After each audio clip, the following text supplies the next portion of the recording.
How did you get into farrier work? I've always thought about it. Nicole, make her hoe. But I didn't really think I wanted to shoe horses. Yeah. I actually got a free ride scholarship in New Mexico rodeoing. That's awesome. And I started in the building trades program. We had some issues there. So I transferred to the Farrier science program. Yeah. Started shoeing horses. How long did that program take? Because I'm trying to convince my husband to stop being an engineer. He doesn't like doing this. So. Depends. A year to 2 years. Year to 2 years. That's not bad, though. No. You think about how long it takes people to get bachelor's degrees. Yeah. But you can go some short courses and stuff like that, too. Yeah. But to me, okay, so they mentioned that I saw that your truck that burnt up and that you had your work trailer. Now, why do you have to have so many tools when you're shooting? Well, that sounds like a dumb question, but I think Bella mentioned that you have like an old-fashioned anvil, right? Oh, yeah. I guess I thought those were Nicole, make her hoe. I thought those were obsolete. No. Ho. No, like I don't have my trailer with today. Right, because these are all barefoot horses. That's right. I did some barefoots this morning. That's kind of what I had today. But ultimately, to shape shoes, you can shape shoes a lot better on an anvil. Yeah. But most of my shoes, especially on all my show horses, I shape all hot. Yeah. And you need an anvil to shape hot and burn everything on. And pretty much if I know I have more than barefoot trims for the day, yeah, I need to be able to pull into stop and have absolutely everything I need. Right. You want to be ready to rock and roll. That's right. You don't want to be missing tools or... If I pull in here and you tell me, you know, Cody, that bay horse over there, we're having a problem. Yeah. I don't know what it is. A lot of people don't understand it. Yeah, that happens all the time, yeah. That's right. I want to come in loaded for bear. Right. So that when I get figuring things out, whether it be pads, equithane, so on and so forth, whatever I might have to do to shoe modifications, yeah, to whatever I want to be able to do it. That's right. I want to be prepared. So what you're seeing on this white mare, do you think she needs shoes? She's not lame. I don't think she needs shoes at all. She just trips, and then like I said, she does that. She's got a lot of toe on her. She carries herself weird in the front, like her front legs cross over. Yeah, like I said, this mare's just got a lot of foot her on toe is long. Yep, like I said, so that's just going to be, you know, take it back a little every time. Yeah. So the goal... ultimately, we want her to come straight out of that dorsal. Yeah. On the dorsal side, straight out of the cornet band. Wait, can you show me that again? You want... So, right, she's not ideal right now. You want her to do what? I want to come straight off of this cornet band, straight down. Okay, I see what you're saying. And so, like I said, we ain't going to achieve all that today because we'll get that wall too thin. Yeah, and then she'll go lean. That's right. But we'll just slowly achieve some of this coming back, and as time progresses, as long as somebody takes them back on the dorsal side every time, you'll achieve it. Yeah. That's right. So, another question is, does your back hurt all the time? Because my husband and I, like I said, we've been limping these along.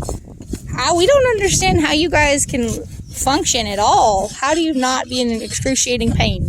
Do you use your core really well? Did they Yeah, you use your core a lot instead of your back. Yeah. But it's like anything. You do it every single day. Yeah, that's true. And it gets a different kind of muscles, in shape. That makes sense. Learn how to use your body, be efficient. You get efficient with your tools, Yeah.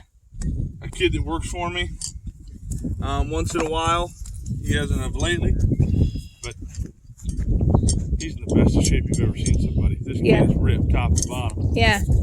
And I can work circles around. Well, like you said. I'm very efficient around horses. Yeah. He has a hard time with a lot of horses because, a lot of owners say, well, it's the patience. This and that. You got to be patient with my horse.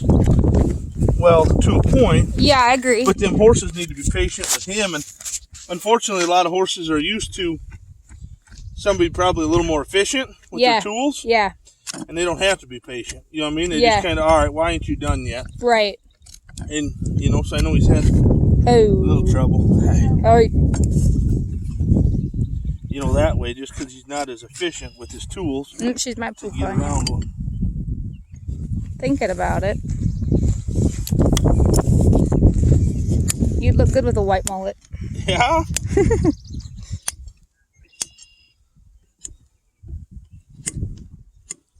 So I have people ask me all the time, why don't my horses have shoes? And my thing is, I grew up on two sides of the world. My one mentor was a dressage lady, right? So those horses, they have the best of everything. They function in bubble wrap. They still manage to get hurt a lot. And then on the other hand, I had like the trail riding mamas. You know, they've had family farms, dairy farms, horse farms forever, and the horses pretty much function like this. And for the most part, their horses didn't need shoes. And I always tell people, and I just want to see if what I'm saying is right. I always tell people, for the most part, if your horse has good bone structure, good structure, they don't need shoes. Hey, you are being a turd. The cold shaker broke. Unless you're doing something specialized. So, like, I know that reining people, barrel racing people,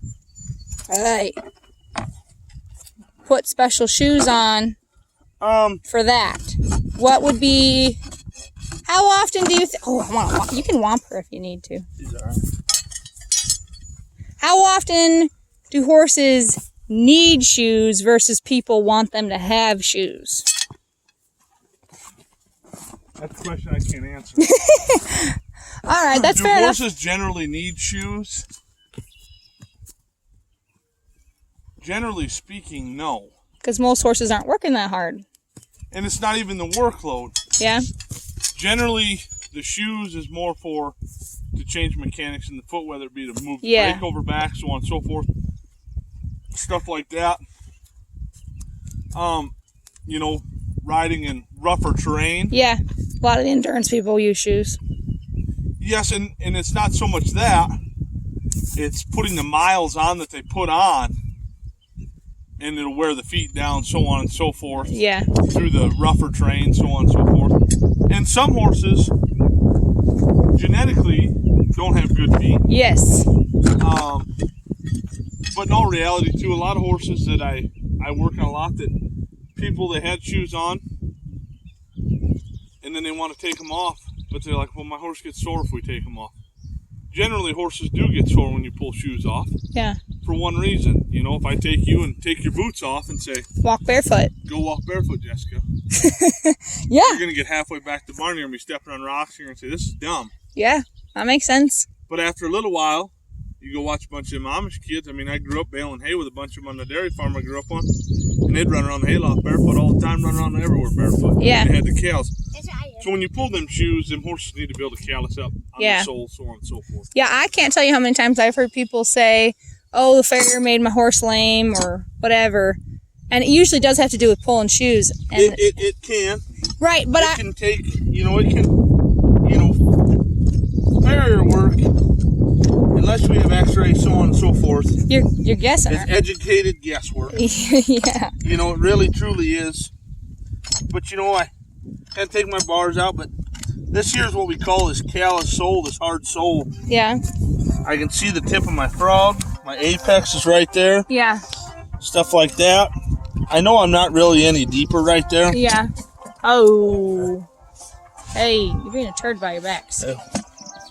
And I know I got good hard callous sole here. I'm just going to scratch it a little bit. I don't want to get into it much. Yeah. Because I ain't got to. And that's where I know this horse, all I got to do is take it off, and I don't really want to get into that. Right. I just want to take this wall off the outside, bring him back down to that. Yeah, her wall is really long. Yep. Oh, ho, ho, ho.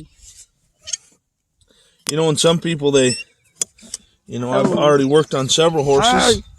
Oh. Hey, man. Nicole, bump her.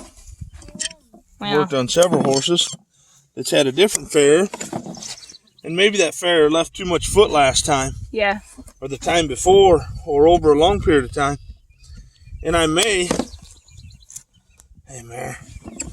have to get into that foot a little bit more to get it down to where I want it. Yeah.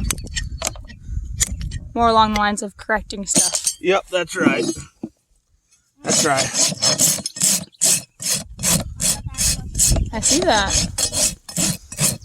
Now I'm noticing that on what you're doing, the sole looks like it sticks up a little bit higher than the wall, right?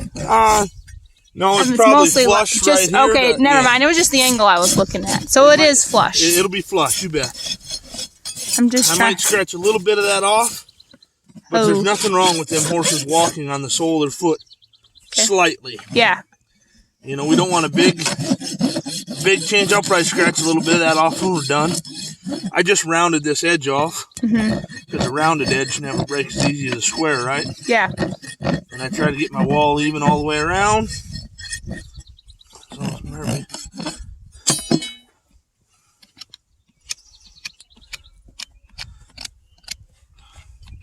You know, I don't want to get into that sole a whole lot because it's barefoot. Yeah. But like I said, I just want to. Should have brought the fly spray down with us. That would have been smart. But I just like to bring them down to that